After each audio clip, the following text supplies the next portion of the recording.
Hello student, मैं मुन्ना कुमार और आपका चैनल कल हिस्ट्री पे मैं फिर से उपस्थित हो गया हूँ। आज मैं पॉलिटेक्निक के मैथ का मिसलिनियस का चौथा पार्ट लेकर आया हूँ और हर पार्ट आपके लिए इम्पोर्टेंट है, इसलिए सारे पार्ट को देखिए बाबू और इसका एक नोट बनाइए और सबको सीरीज में लिखते चलिए और जहां समझ में ना आए वहां कमेंट करके पूछ सकते हैं सर कि इसका क्या होगा। सवाल सभी अच्छा है और सब इम्पोर्टेंट है। एग्जाम के पॉइंट ऑफ व्यू से देखा जाए तो सारे सवाल इम्पोर्टेंट है और इतनी इंपॉर्टेंट है कि एग्जाम में हूबहू सवाल वही पूछा जा सकता है आपसे। तो सारे सवाल को सीरीज बनाइए, ठीक है। तो आइए इस सवाल को शुरू करते हैं। कह रहे हैं एक वृत्त के व्यास के सिरों के निर्देशांक -2 10 आता था 12 -4 है। ये दो निर्देशांक है और ये दोनों निर्देशांक है इसके सिरा क्या, ठीक है। तो वृत्त के केंद्र का निर्देशांक क्या होगा, अब सुनिए क्या है।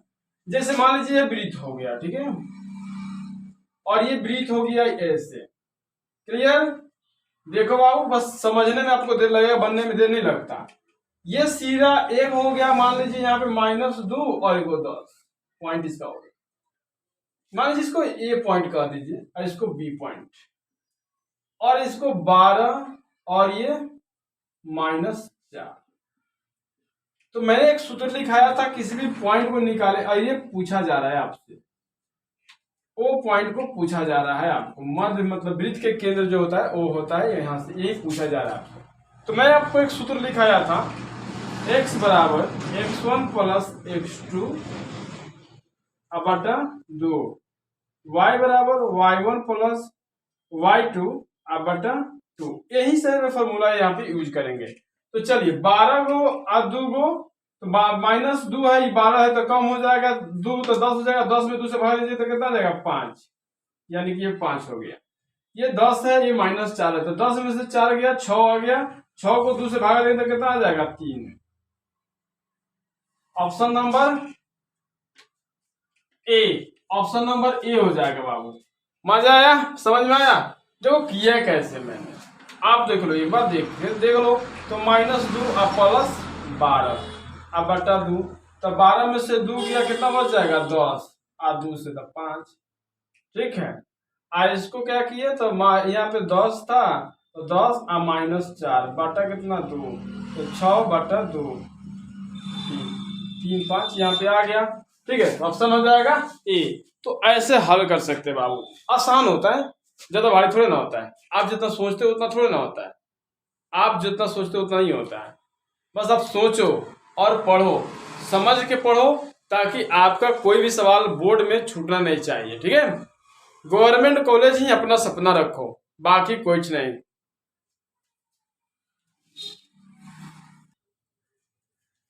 चलिए बाबू, सवाल नंबर है 2।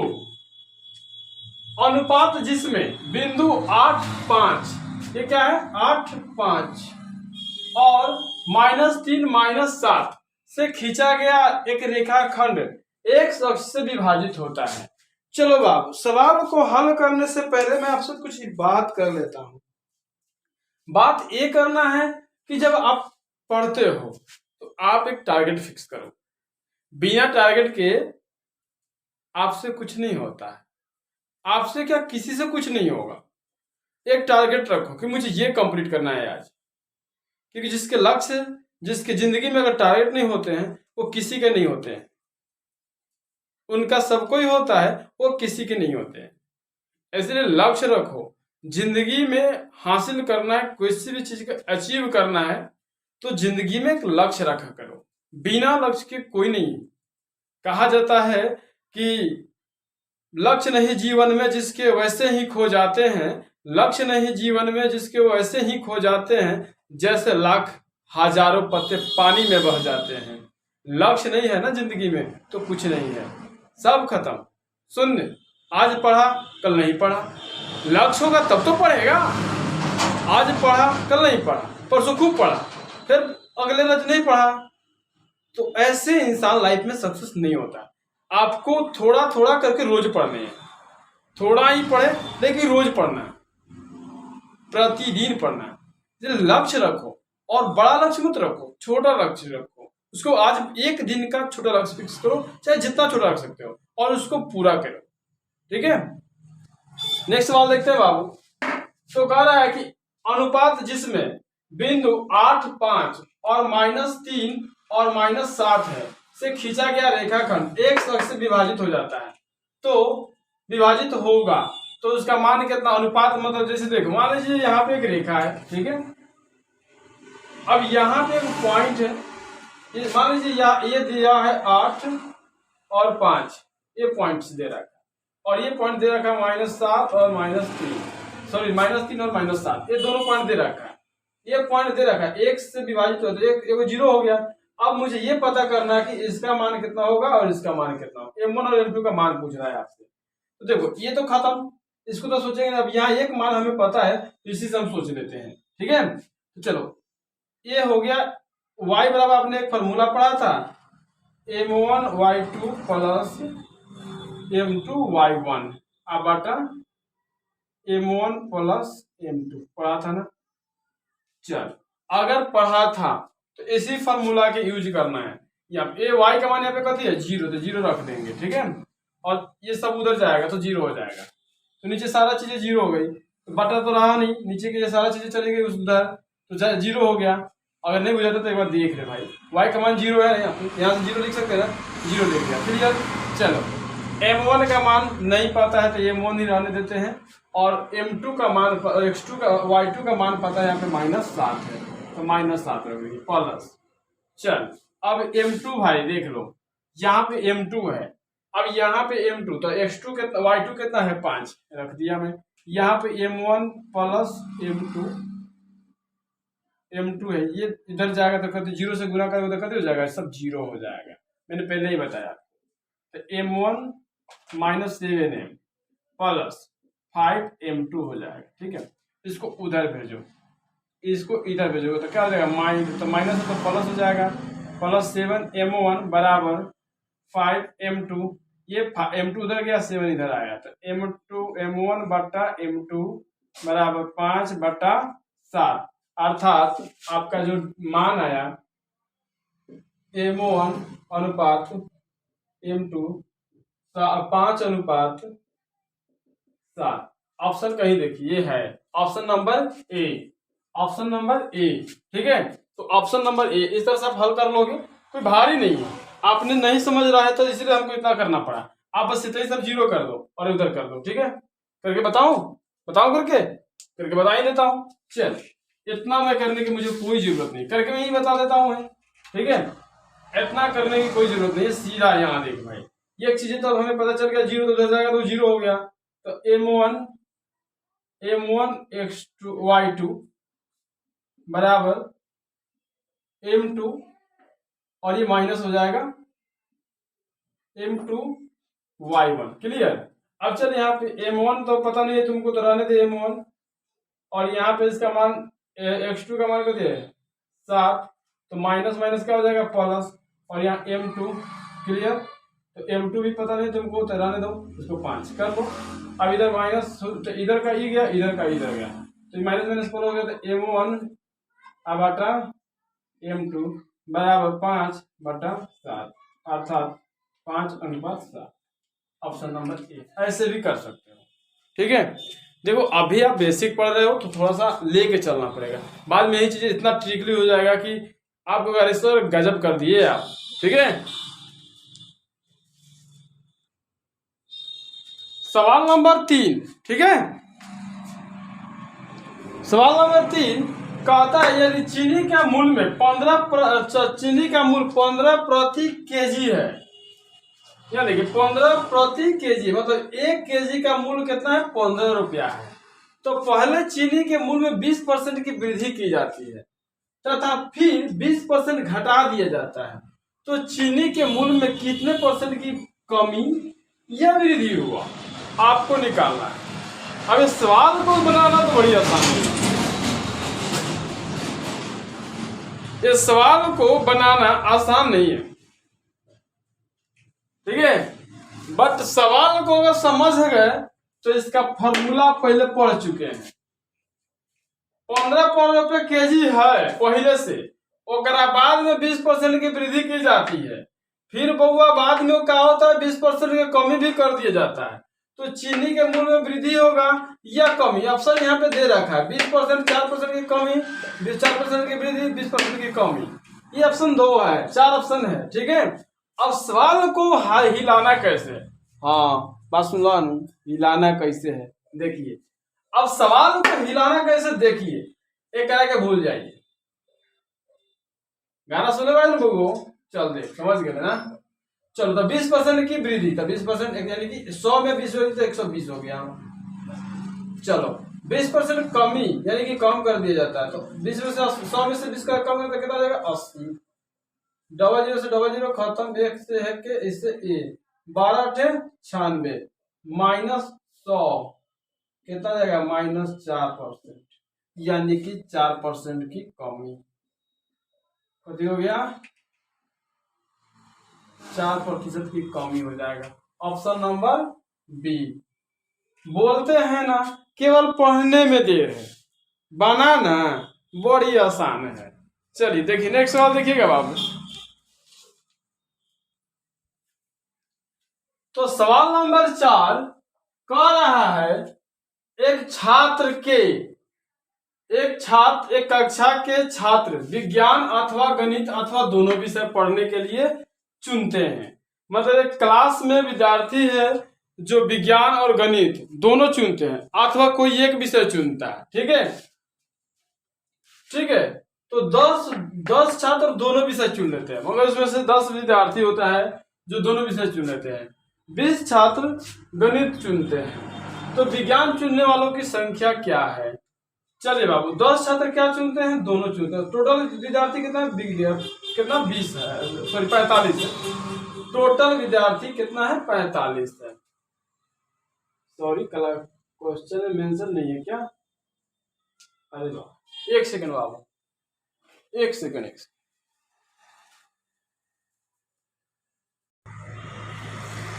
तो इस सवाल में यहाँ मिसिंग था 45, तो मैंने लिख दिया। एक कक्षा के 45 छात्र विज्ञान अथवा गणित अथवा दोनों विषय पढ़ने के लिए चुनते हैं। 10 छात्र दोनों चुन लेते हैं, 20 छात्र केवल गणित चुनते हैं। तो विज्ञान चुनने वाले की संख्या कितना है? चलो बाबू, तो टोटल छात्र हमारा कितना है 45। अब गणित का चुनता है तो 20 गो, अब दोनों चुनता है तो से वो घटा लेंगे 10 गो, तो घटा लेंगे 10 गो। तो चलिए बात, तो 10, तो यह हो गया कितना 35 विद्यार्थी। 35 विद्यार्थी बाबू केवल विज्ञान चुनते हैं, 35 विद्यार्थी। तो ऑप्शन नंबर ए। अब सुनो, गणित चुना केवल 20 गोड़ा और दोनों चुनला कहो 10 गो, तो 10 गो घटा नहीं बाबू, वाह टोटल में से तो कितना हो गया 10 गो आया। अब 10 गो दोनों विषय खाली गणित है, तो 45 में से हम 10 घटा लेंगे तो हमें कितना आ जाएगा 35 आ जाएगा, कहीं आ जाएगा, यही बात है, ठीक है। समझ में आ गया बाबू?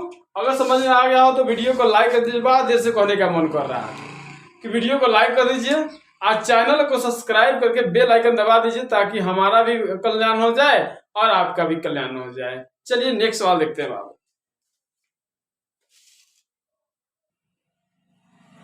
सवाल नंबर 5 कह रहा है के किस मान के लिए, यहाँ के मान ज्ञात करना है बाबू, ठीक है। के किस मान के लिए 8 के पावर x प्लस के 3x³ माइनस 2x + 1 का मान का गुणनखंड x + 1 है। तो एक गुणनखंड दिया है x + 1, तो k का मान ज्ञात कर लेना है बाबू। चलिए तो ऐसे सवाल को कैसे हल करना है, चलिए देखिए, पहले सवाल को लिख लीजिए, x के power 8 plus kx³ minus 2x + 1 = 0, ऐसे लिख लीजिए। अभी जो गुणनखंड दे रखा है वो इसको यहाँ पे x + 1 = 0, x बराबर क्या है -1। अभी -1 जहां जहां 8 है वो जहां जहां x वहां वहां रख दीजिए। तो यहाँ पे रख दीजिए बाबू, इधर आपको दिख रहा होगा, नीचे का इधर दिखेगा नहीं, यहाँ देखिए दिख रहा होगा। चलिए 8 है, तो 8 के यहाँ पे x है तो x का -1 और इसका पावर 8 कर देंगे, ठीक है, प्लस ये k है और इसका माइनस x का मान q है, तो q के तो 1 के q हो जाएगा, -2 है तो 2 और x गुने -1 हो जाएगा। तो यहाँ पे 2 है तो x की जगह पर क्या हो जाएगा -1, अब +1 = 0। क्लियर। चलिए बाबू, ये 8 बार 1 का गुना करेंगे तो +1 आ जाएगा, ये 3 बार तो -k, तो यहाँ पे सीधा हो जाएगा -k, ये माइनस माइनस क्या हो जाएगा +2, ये कितना हो गया +1 बराबर 0, ये के इधर आ जाएगा। ठीक है, तो 1 गो 2 गो 3 गो 1 गो 4 गो, के बराबर आ गया 4, के बराबर कितना आ गया 4। तो चलिए ऑप्शन नंबर डी समझ में आ गया होगा बाबू। जहां x का मान निकाल लेना है और जहां जहां x है वहां वहां रख देना है। सम रहता कि सम है तो के आ गया +1 आ गया प्लस में, विषम है तो 1 आ गया माइनस में, तो यहाँ पे 1 यहाँ पे माइनस में आ गया तो के इधर आ गया तो प्लस हो गया। क्लियर। ऑप्शन नंबर डी 4, तो 5 के डी। ठीक है, नेक्स्ट वाला देखिएगा बाबू।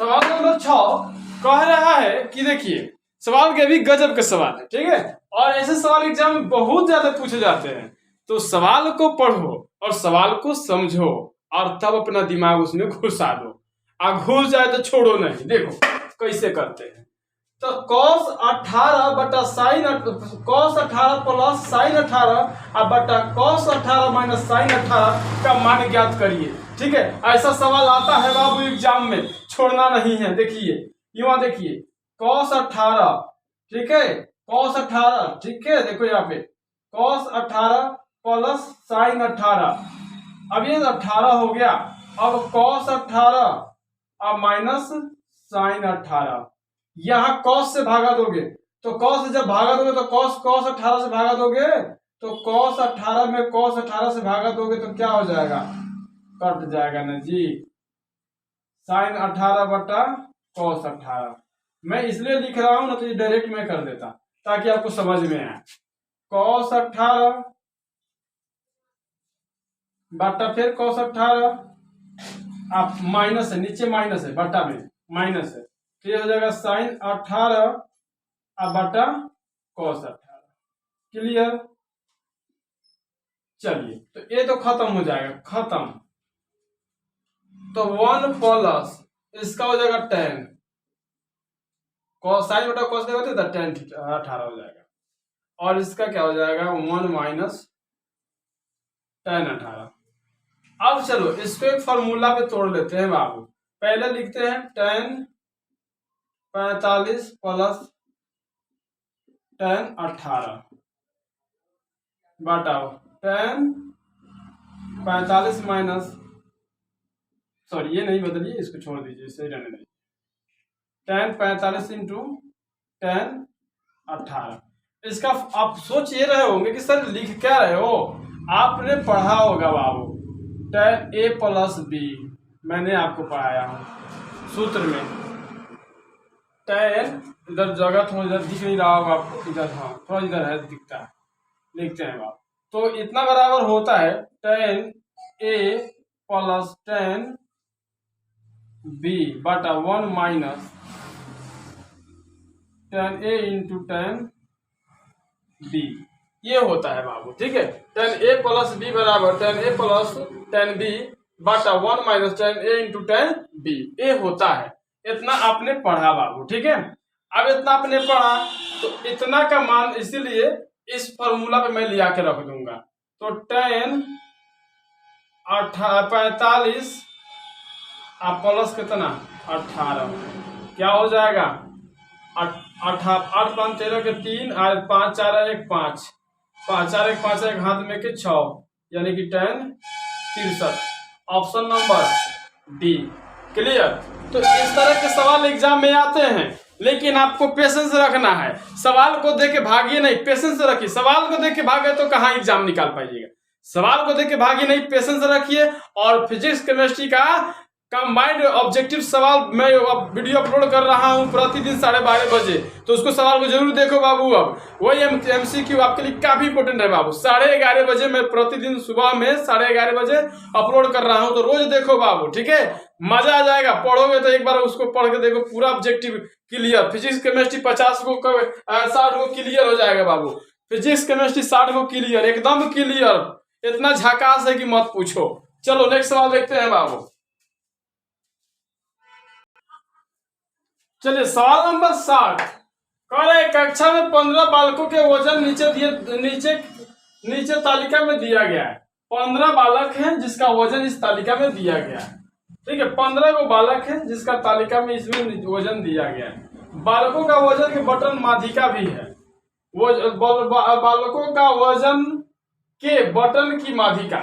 अब बच्चों के जो वजन है उसके बटन, उसका वजन के यहाँ पे तालिका दे रखा है यहाँ पे। अब देखिए यहाँ पे बालक की संख्या है ऐसे, और ये वजन है उसका, तो माध्यिका पूछ रहा है, तो हम सम और विषम यहाँ पे ध्यान रखते हैं। ये सम है कि विषम? 1 2 3 4 5, 1 2 3 4 5, ये विषम। सम कैसी संख्या 5 क्या है? विषम संख्या है, यानी कि ये विषम संख्या है। अब इस बटन के संख्या की बात नहीं करेंगे, अब हम बच्चों के इधर की बात करेंगे बाबू। 15 बटन के जो यहाँ पे दे रखा है उसका बात करेंगे। अब माध्यिका के बाद वजन के बात हो रहा है, तो वजन में देखेंगे, तो इधर से 2 और इधर से 2 छाड़ देंगे। यहाँ है 35, यानी कि ऑप्शन नंबर बी 35 kg। इधर से 2 छाड़ देंगे, इधर से 2 छाड़ देंगे, आ जाएगा हमारा कितना? 35 kg। राइट आंसर हो जाएगा बाबू 7 के बी 35 kg, ठीक है। मजा आया तो एक बार वीडियो को लाइक कर दो बाबू। नेक्स्ट सवाल देखोगे,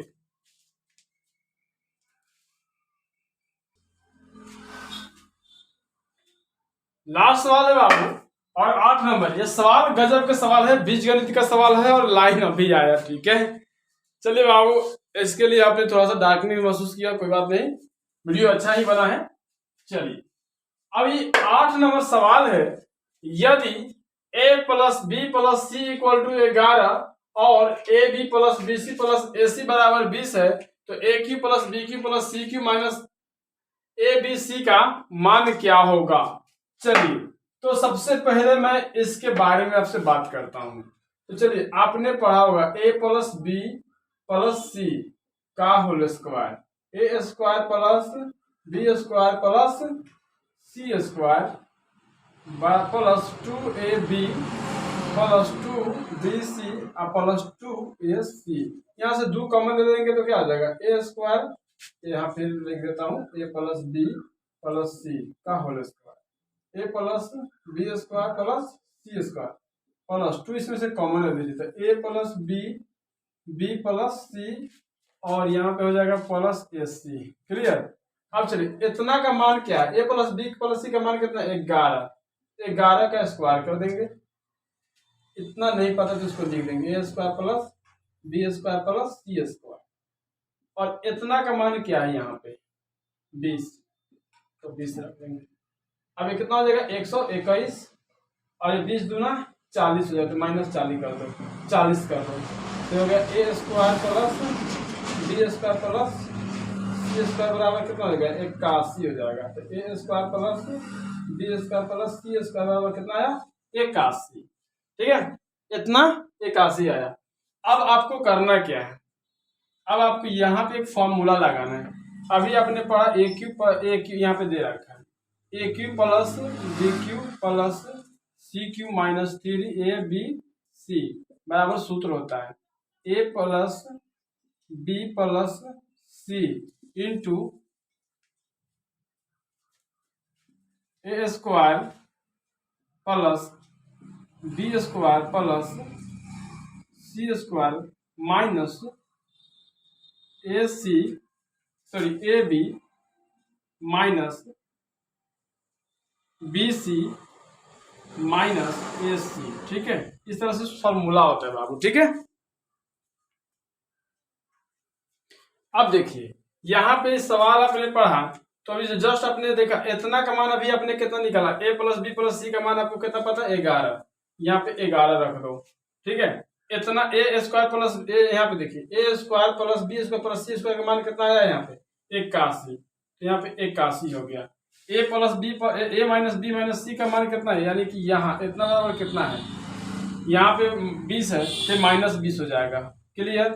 अब घटा लो तो क्या हो जाएगा बाबू 11 गुने 61, ठीक है 61 हो जाएगा। 61 में 11 से गुना करके देख लो, 11 में 61 से गुना करके देख लो, ठीक है क्या हो जाएगा 1 6, यहाँ पे हो जाएगा 1 6 और फिर सॉरी 11 यहाँ पे और ये 6 6 हो जाएगा, ठीक है 11 6 66 1 7 6 यानी कि 671। Option number C, option number C. Hard है लेकिन बनने वाला है, आप बना सकते हो। एक बार घस के प्रैक्टिस कर लोगे समझ के, वीडियो को फिर थोड़ा सा पीछे रिमाइंड करके फिर से देखोगे, आराम से बन जाएगा। समझने वाला है, बनने वाला है आपसे, और ये आपसे जरूर बनेगा बाबू, ठीक है। इस सवाल में कोई दम नहीं है, ठीक है। नहीं होता है तो स्क्रीनशॉट ले लो और इसको एकदम बढ़िया से समझ के इसको कॉपी में नोट करो, एक बार दो बार प्रैक्टिस करो, आराम से बनेंगे बाबू। सवाल में दम है, ऐसे सवाल ही पॉलिटेक्निक में आते हैं बाबू, ठीक है। तो आशा करते हैं कि आपको समझ में आया होगा। समझ में आया है तो बाबू वीडियो को लाइक कर दो और जाते जाते कंजूसी मत करो, चैनल को सब्सक्राइब करके शेयर कर दो, ठीक है। और जुड़ जाओ हमसे, और तब तक के लिए इतना ही, मिलते हैं अगले वीडियो में। जय हिंद।